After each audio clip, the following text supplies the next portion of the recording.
not what your country can do for you. Ask what you can do for your country. Why do some people think "thou shalt not kill" is a multiple choice question? Why do wars always start with the words, "we come in peace"? We must guard against the acquisition of unwarranted influence. Why can't we just start over? The Soviet Union had more than 16,000 nuclear weapons, 40,000 tons of chemical weapons, and an army with more than 240 divisions. We won with poorly educated. I love the poorly educated. You're listening to Krotchett. You are a rude, terrible person. This Krotchett podcast is originating from the Krotchett homepage at Krotchett.com, your source for news, satire, reality, and fact-free analysis. Welcome. Mr. Gorbachev, tear down this wall. Krotchett. Hey folks, welcome back. This is Krotchett with a K, and this is episode 4, season 1. If you like what you hear in today's podcast, be sure to head over to Krotchett.com for much more. Be sure to sign up for the weekly Krotchett Bulletin. Now let's get started.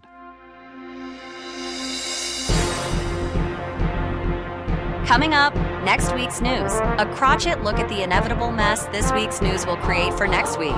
Now here's Krotchett. Well, you had to expect this. Elon Musk and his cadre finally broke into the Treasury Department and is attempting to turn Citizenship into something like a streaming service. In an effort to modernize America's outdated government systems, the U.S. Treasury has announced a new subscription service, GovPlus, is aimed at giving citizens the fast-track experience they've come to expect from their favorite tech companies. Only now, it's the government doing the work.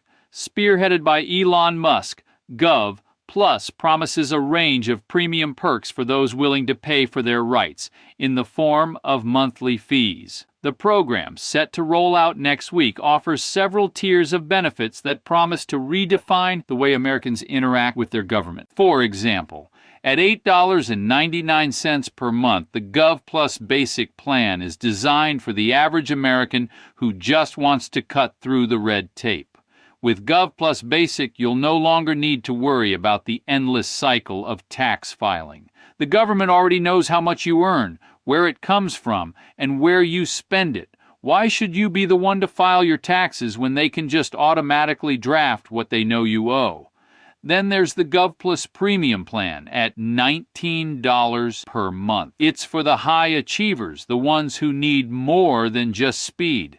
This plan offers benefits designed to make you feel like the government is working for you, not the other way around. GovPlus Premium gives priority access to national debt forgiveness programs, which, for the right price, can help you either lower or eliminate some of the federal government's most burdensome debt collections. But it's not all about business or citizenship. GovPlus has a unique offer for the stay-at-home spouse. In accordance with the return to 1940s sex discrimination for just $16 per month, the Housewife Special provides personalized government support for actual women who prefer the traditional role of homemaker, but still feel underappreciated. This tier grants access to government-sponsored affirmations delivered to you via a daily text message. Imagine being greeted every morning with a message like, "We are proud of you for keeping the family running." Perhaps the most revolutionary benefit of GovPlus is its Immigrant Advantage Plan, designed specifically for would-be Americans living abroad. For a flat 30 smackers per month, individuals waiting for their immigration status to be approved can now jump the line from the comfort of their own third world hut. Gone are the days of waiting years for approval. Gov plus Immigrant Advantage will grant them access to an expedited processing track, and most importantly, the ability to speak directly to immigration officers via live chat to clarify anything standing in the way of their dream to become an American citizen. Government is no longer just about government services. It's about a new era where your citizenship comes with a subscription fee. Whether you're an immigrant looking for a shortcut to the American dream, a stay-at-home parent trying to get recognition for your work, or a regular American simply tired of waiting for services, GovPlus promises a future where everyone can afford to live like a VIP, almost like the president, only not. And if that means paying to bypass bureaucracy, then so be it. In America, freedom's just another subscription away. Krotchett.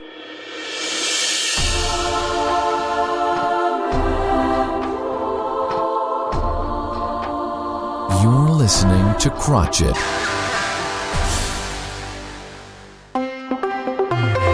Join Krotchett for a sharp, satirical dive into history's blunders, revealing their uncanny parallels with today's missteps in a segment we call Rinse and Repeat. Ah, yes.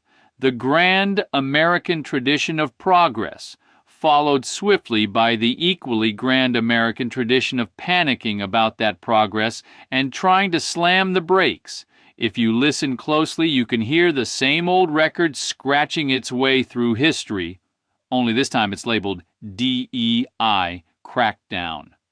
Donald Trump and his merry band of cultural arsonists have decided that diversity, equity, and inclusion, DEI, initiatives are the new great evil. Just like universal suffrage once was, civil rights always has been. And, for a brief period, the idea that child labor should be outlawed. It's an old trick. Take something that threatens entrenched power, dress it up as a moral catastrophe, and ride the backlash until enough people are scared to death that America is being ruined by fairness. But let's not pretend this playbook is new. Let's hop in our metaphorical time machine. Careful, no DEI consultants helped build it, to the early 1900s, when another wave of social progress had the ruling class clutching their pearls so hard they practically turned them into dust, women's suffrage. Yes, the idea that women should be allowed to vote sent a panic through the nation's most serious, furrow-browed men. The arguments against it? Oh, they were gems. Some swore it would erode traditional society. Sound familiar? Others insisted it was government overreach into the natural order. Ringing any bells? And, of course, there was the timeless claim that this is reverse oppression. Men will become the victims, which is basically the 1920s version of today's DEI, is actually discrimination against white people routine. So what did these defenders of the status quo do? They launched a counteroffensive of manufactured outrage. Political leaders demonized the suffrage movement as a Marxist scheme. Newspapers churned out fear-mongering op-eds about woman rule, and corporate donors funneled cash into anti-suffrage campaigns under the guise of protecting American values. The movement was labeled dangerous, radical, un-American, a virus infecting the very fabric of society. And yet, after all the fury, all the legislation trying to stop it, all the hand-wringing about how it would lead to national collapse, women still got the vote.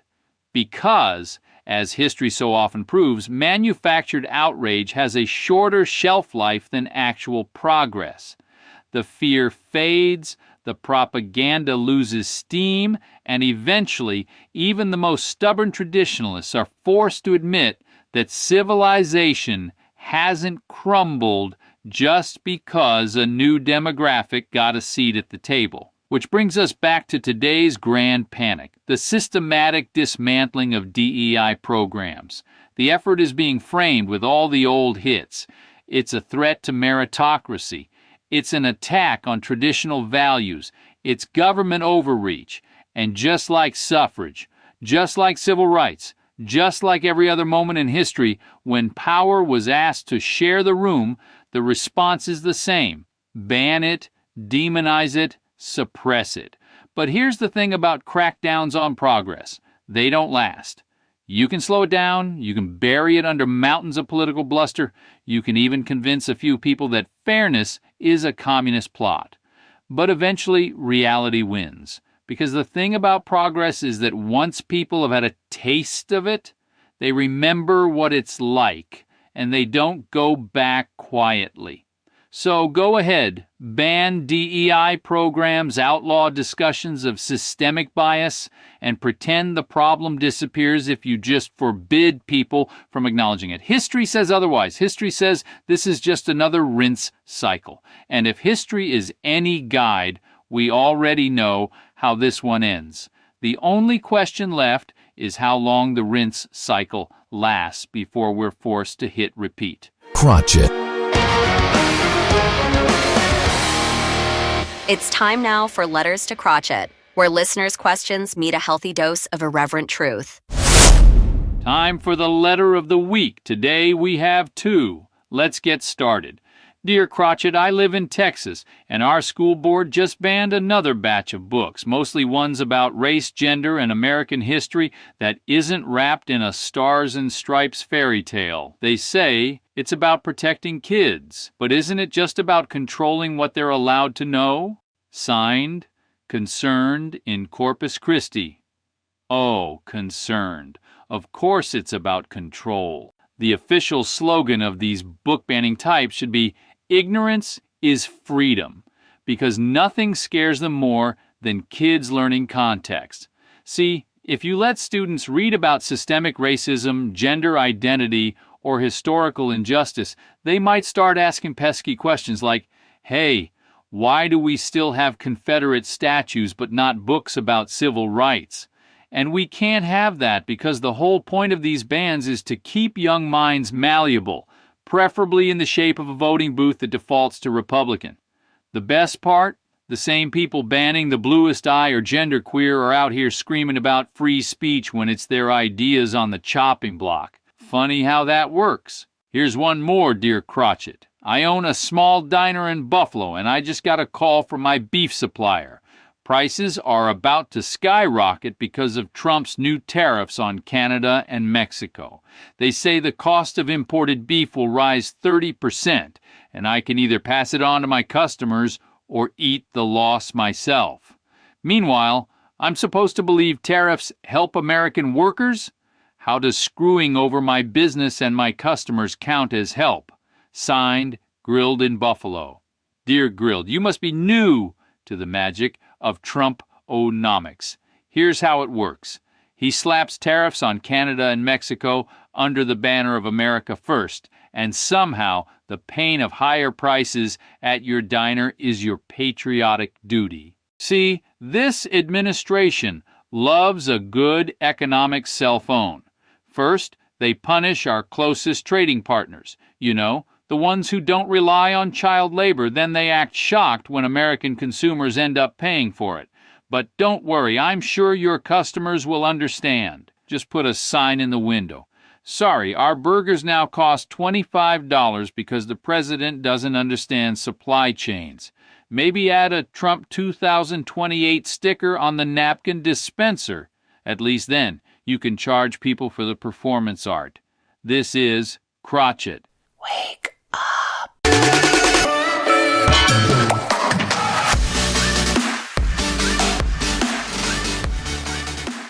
Today's feature, where Krotchett takes a deep dive into those uncomfortable truths we'd rather ignore, like discovering the good old days were mostly just bad decisions. Ladies and gentlemen, gather round as we embark on a journey through the looking glass where the bizarre becomes banal and the outrageous is just another Tuesday. Yes, we're diving into the curious case of how the mainstream media has transformed the antics of Donald Trump into the new normal, like turning a circus into a daily commute. Consider, if you will, the recent Wall Street Journal interview with Trump. Here we have a man who speaks of the January 6th rioters as we, and accuses the police of wrongdoing, yet the Journal's editorial board dismisses concerns about his authoritarian tendencies, assuring us that checks and balances will keep him in line. It's as if they've handed the keys to the asylum to the inmates and told us not to worry because the walls are padded. Then there's the New York Times, which, in its quest for neutrality, often presents Trump's most egregious actions alongside opposing views as if they're two sides of the same coin. When he declares the press the enemy of the people, they dutifully report it, then balance it with a quote from a supporter who believes he's making America great again. It's like reporting a house fire and giving equal time to the flames. Over at CNN, panels of pundits dissect his latest falsehoods with the seriousness of scholars debating ancient texts. They fact-check his lies in real time, yet continue to broadcast his rallies live, providing a platform for the very misinformation they decry. It's akin to decrying obesity while handing out free donuts. Even NPR, bastion of measured reporting, often falls into the trap of normalizing the abnormal. In their efforts to remain unbiased, they describe his dismantling of democratic norms in the same tone they'd use for a story about a local bake sale. The erosion of institutions becomes just another segment between the weather and the traffic report. And let's not forget the parade of experts who assure us that his more ludicrous proposals will never stand. Remember when legal analysts confidently predicted that his travel ban would be swiftly overturned? Yet versions of it persisted. Or when political commentators laughed off his claims of widespread voter fraud, only to see them fuel a movement that culminated in an insurrection. It's like watching weathermen predict sunshine during a hurricane. The problem, dear readers, is that by treating these actions as just another part of the political landscape, our news media become desensitized to the erosion of norms. Most in the media are extremely smart, diligent, and courageous. But when Trumpism 2.01 is applied to the sometimes less than noble news businesses that employ them, the outrageous becomes routine, the shocking becomes mundane, and before we know it, we're frogs boiling in a pot, wondering why it's getting so hot. Thanks for your time today. This is Krotchett. Krotchett. You've been listening to Krotchett. Be sure to visit Krotchett.com for more opinions, ideas, and stories pertaining to our overly exaggerated sense of importance. Thanks for listening.